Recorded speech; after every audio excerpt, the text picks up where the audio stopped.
lang ito ginawa? Bakit walang mainstream media? Di ba? Nasaan yung mainstream media? And even this PTV, kahit sila na lang, Philippine State Control Media siya, oh. Di ba? Bakit? Kami po'y nagtatanong laang, no? Doon.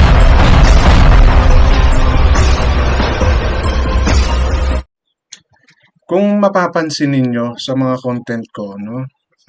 Mostly is about our First Lady. Diba? Hindi po ito pagtuligsa sa ating First Lady. Ito po ay pagpapakita lamang na kung ano po talaga yung nangyayari. No? Mayroon din naman akong ibang content, but most of what you can see right now sa mga latest kong content is more about our First Lady. And nandoon sa isa kong channel, sa issue lang po, yung iba. So, inuulit ko po, hindi po ito para siraan ang ating First Lady. No? Hindi po. Para po ito sa kalinawan. Lalo't, I hope, hindi totoo, no? Na yung mga mainstream media or yung mga talagang news agency na inaasahan natin na magbibigay sa atin ng balanseng pagbabalita, hindi po nangyayari. Sorry po, no? Ako po'y nagiging totoo lamang at hindi po ito paninira sa inyo. Ito po ay aking opinion at aking napapansin lamang, no? So, katulad po nito ngayon, meron na naman po silang inilabas na video, okay, footage, and some photos wherein they saying na kahapon mainatin ng pasinaya itong ating First Lady sa Red Cross, no? And may mga pictures. Ang problema po, may mga picture ding lumalabas contrary sa mga lumalabas na picture na to. Kung ano po yun po yung pag-uusapan natin sa video ito. Okay? So, inuulit ko po, issue lang tayo, walang personalan. Lahat po ng aking sinasabi or ibinibigay or sinishare na opinion sa video kong pong ito is pawang aking mga sinuri, inalam, pinanood, at inintindi. Kung para sa inyo, ito po ay fake news, please prove it to me. Because as far as I'm concerned, what I am sharing sa lahat ng video ko is base sa kung ano po yung nangyayari talaga. So far, wala pa naman po ako sigurong na isi-share na para sa akin ay fake news. Kasi may mga pinagbabasihan ako, may mga pinapakita akong katibayan na sabihin man natin na hindi siya galing sa mainstream media or sa reliable source, yun naman po ay pinatunayan ng iba pa. At pinapaliwanag ko naman po sa inyo, di po ba?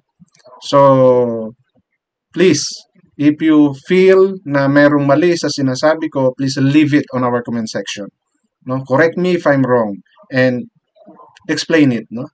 So, yun lang po ang hinihiling ko para hindi po tayo maging fake news. Dahil sa dami-dami ng mga lumalabas sa social media ngayon, dapat po matuto tayong kumilatis, umintindi, mag-analyze, no? And use our logical thinking. Diba? Kasi doon lang po natin mauunawaan yung mga bagay-bagay. At tayo po'y magkaroon ng interest sa mga isyong meron ang ating bansa. Lalo na tayong mga nandito sa Pilipinas.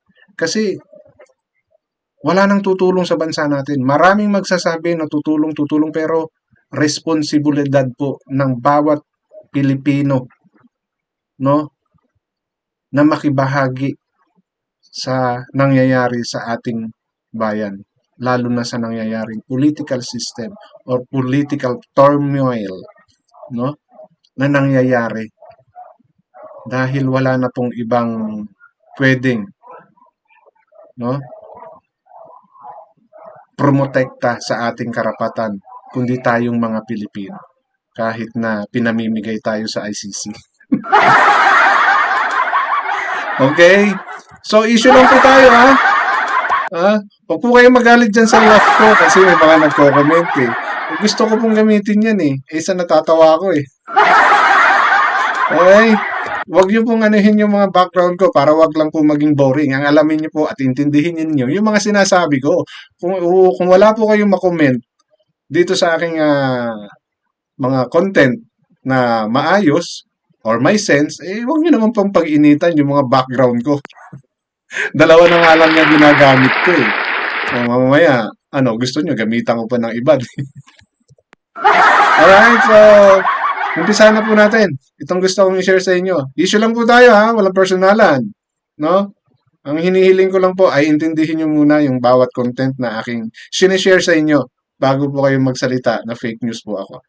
Okay? So, balikan po natin ito. Gusto ko lang pong i-share kasi ito ay post ng PTB. No? Philippine State Controlled Media pala to. No? O, sa ano to? Pamahalaan ang nagkokontrol ha. PTB, Philippine State Control Media, yesterday at 1800. So, alas 6. No? Sorry ha, palalakihin ko po para mas malinaw ninyong makita yung aking sinasabi.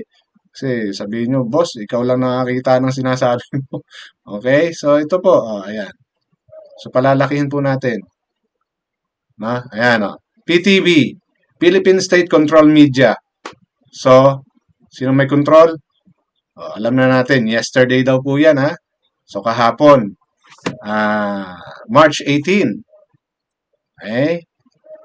Panoorin, dumalo si First Lady Liza Marcos sa turnover ceremony ng hospital ship MV Amazing Grace sa Pier 13, South Harbor sa Port Area, Manila. Kahapon, March 18. Ang MV Amazing Grace ay donasyon ng Philippine Coast Guard, Philippine Red Cross sa Philippine Coast Guard. Okay? So, doon pa lang po sa nag-share. Medyo nakakaduda na, no? Okay? So, tuloy lang natin. Gusto lang naman natin malaman yung totoo, di po ba? So, close ko po muna itong aking, sorry. Sa pang, yan. Para makita nyo po ng maayos. Okay? So, 29 seconds video. Ito. So, I'll play for you to see. And baka may mapansin din po kayo, no? Na maaaring totoo, maaaring hindi, no? Magpapatunay kung alin ba yung tama, alin ba ang totoo. So, ayan po yung video kahapon na sinabi.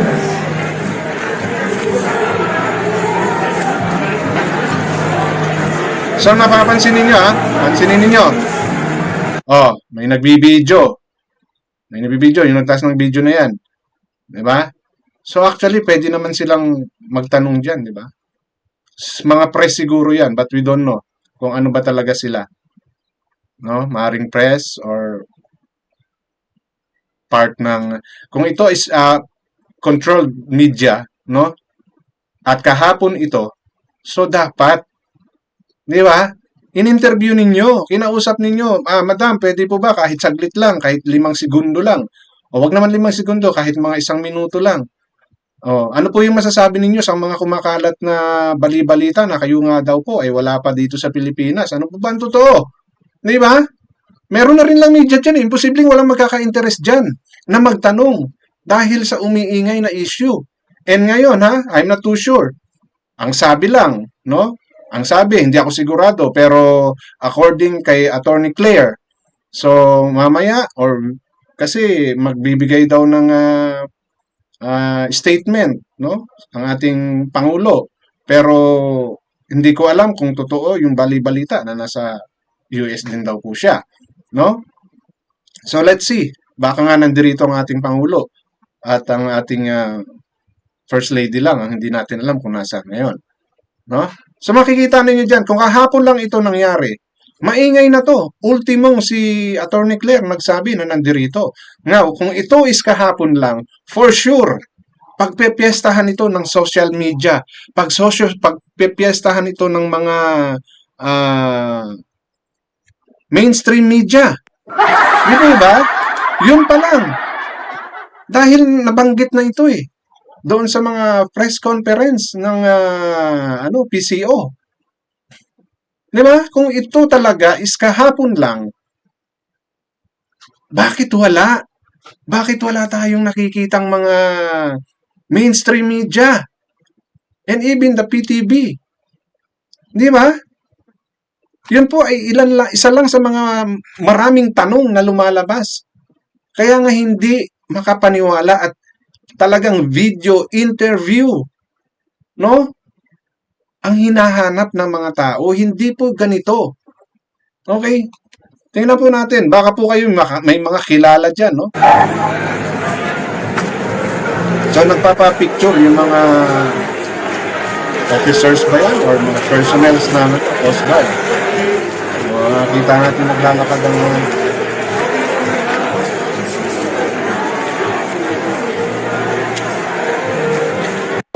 So, yan lang po yung kabuuan nun, no? 29 seconds video. Bakit napakaikli? Kuya, ha? Bakit napakaikli? At bakit wala man lang? Kahapon lang to nangyari, matagal na. Last Monday pa. Diba? Last week pa, pinag-uusapan ng whereabouts ng ating First Lady. Bakit wala tayong nakikita? And ngayon, maglalabas kayo ng video showing this. Now, there are some photos, no? Papakita ko rin po yung photos. Para po kaalaman. Hindi po ito paninira, inuulit ko po ha. Hindi po ito paninira sa ating First Lady. Okay? So, stop muna natin. So, ayan po. No? Hindi nyo ako makikita para mas mahalaga makikita nyo itong mga photo na to. These photo are part of that event. No? Sa Red Cross pa rin to. So, ayan. I'm assuming yung katabi ni Gordon. No? Kaya lang kasi kapag pinapalaki ko, nagva-vlad na eh. No? So, I'm assuming that's the First Lady na sinasabi nila. Ha? Okay? Paano po to? So, nag-share kayo ng photo. Ha? Ayan. Ito ay galing, ewan ko kung itong account na to is fake. But I saw this account na ginagamit. Ito rin yung account na nag-post ng Sunday gathering ng Pamilya Marcos. Okay? In this photo, ha? Ayan. Truly honored to join the Philippine Coast Guard Auxiliary as an Honorary Vice Admiral. I am dedicated to supporting the brave men and women of the PCG who are committed to protect and serve our beloved country. Para sa ating minamahal na bayan, PCG, Honor and Duty, Philippine Coast Guard. Sama-sama tayong babangon muli. Bagong Pilipinas. July 17, 2024. Paano po nangyari? So, nagpakita kayo ng picture. May naglabas din ng picture. At galing pa sa hindi ko sigurado kung anong account yun, ha? Hindi ko po alam kung yung account na yan. Ay, sorry. Wala man, uy. Teka.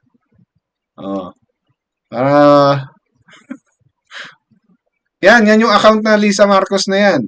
Yan yung may nagpo-post din ng get together nung Sunday, no? Sunday together ng pamilya nila. Pero bakit po ganun ang nangyari bandang huli?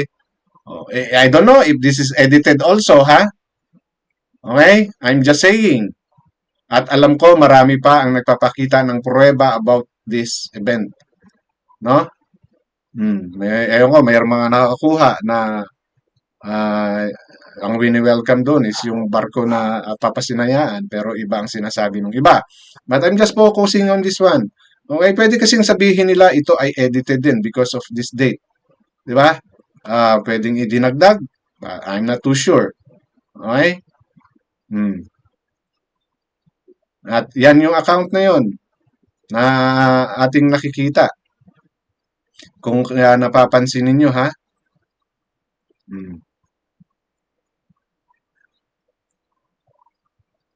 Hindi ko na mapaliit. Ito.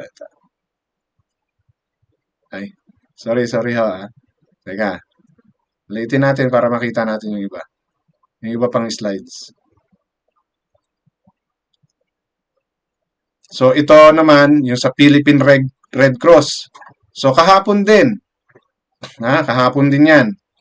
Happening now, the highly anticipated historic turnover ceremony of the Philippine Red Cross MV Amazing Grace to the Philippine Coast Guard. Okay, the donated ship will enhance the PCG capacity to protect the nation's maritime security and safety, ensuring that the PRC's mission to deliver life-saving humanitarian services will continue even across the Philippine water. Present at the event were First Lady Liza Marcos, PRC Chairman and CEO Dick Gordon, PRC Secretary General or something. Hindi ko na napalakihan yan. Okay? Ah, parang ito, katulad ng sinasabi ko, no? Ito si Gordon. Together with our new DPWH, correct me if I'm wrong, no? Okay? Pero bakit wala ang First Lady? Hindi ko makita. Bakit may photo op silang ganyan? Diba? Okay? Nagtatanong po ako ha. Hindi po ako naninira. Inaamin ko. And I don't know if during this time, kung ito man ay peke, ah, hindi natin alam kung anong role ng bagong DPWH natin. No? Kalimutan ko yung pangalan niya eh. Oh. Here, bakit nakatalikod? I-zoom natin. Baka naman may mga marka or mayroon kayong alam na uh, pwede niyong pagbasihan kung yan ba ay si First Lady. No? Ay, may nakalagay naman dito eh. March, but natatakpan eh. March ano ba yan? 18 ba yan? Teka ha. Hindi ko maano eh. Teka, zoom pa natin. March naman siya. Kaya lang natakpan. Subukan pa natin palakihin, ha? 18 ba yan? Medyo, siguro malapit sa 18, no? Let's see, kung sa ibang photo ba makikita pa rin yan. Yung si First Lady, I don't know, no? Kaya pinalakihan ko, baka mayroong mga features sa mukha niya na pwedeng magsabi at napapansin ninyo na siya nga yung ating First Lady na umaten, no? Ito po ay pagtatanong laang, no? Hindi po ito paninira. Baka isipin ng iba ay naninira tayo. Hindi po. Para po sa kalinawan, no? Gusto ko rin pong kayo mismo ay mag-observe, di ba? Baka meron kasi akong nakikita, ay meron kayong nakikita na hindi ko nakikita, no? Sa mga ganyang sinishare. Di ba? So, ang kailangan po talaga, no? Para manahimik, ang ilang nagtatanong, isa na po ako sa nagtatanong, ha? Isa na po ako sa nagtatanong, is magbigay kayo ng video, no?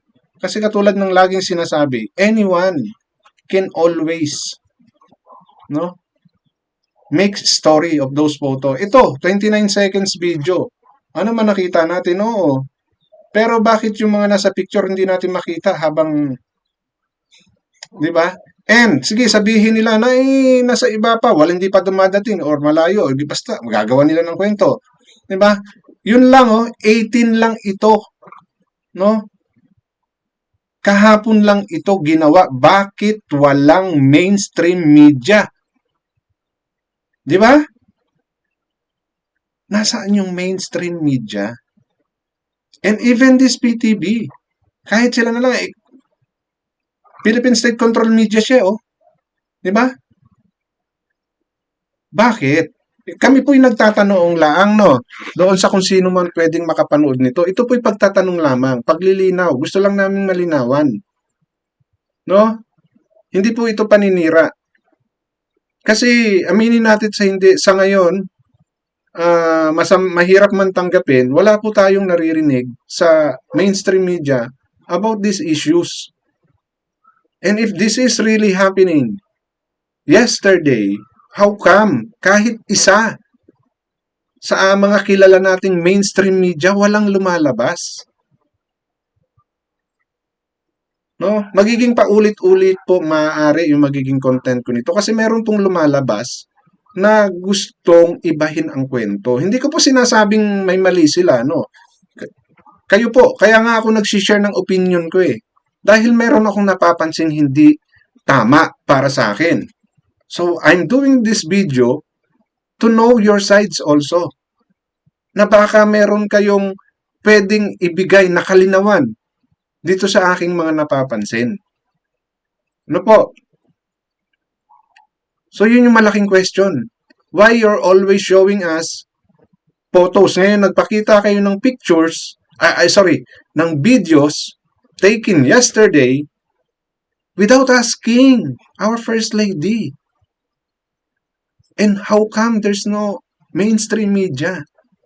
No? Yun po yung mga malalaking tanong. Kaya, kung ang purpose nito is paniwalain ang taong bayan, no? Ang mga Filipino, parang kulang po ang convincing strategy ninyo, no? Mukhang may kulang po. So inuulit ko po, issue lang tayo, no? I don't care about those kung sino man ang involved. Issue lang po tayo. Ang issue po, bakit hanggang ngayon hindi natin makita ang First Lady? No? Yun po yung issue. At ako po ay nagbibigay lamang ng opinion ko base sa aking naobserbahan at nakikita. Siyempre, yung mga napapanood ko na rin. Isa lang po akong concerned citizen ng Pilipinas.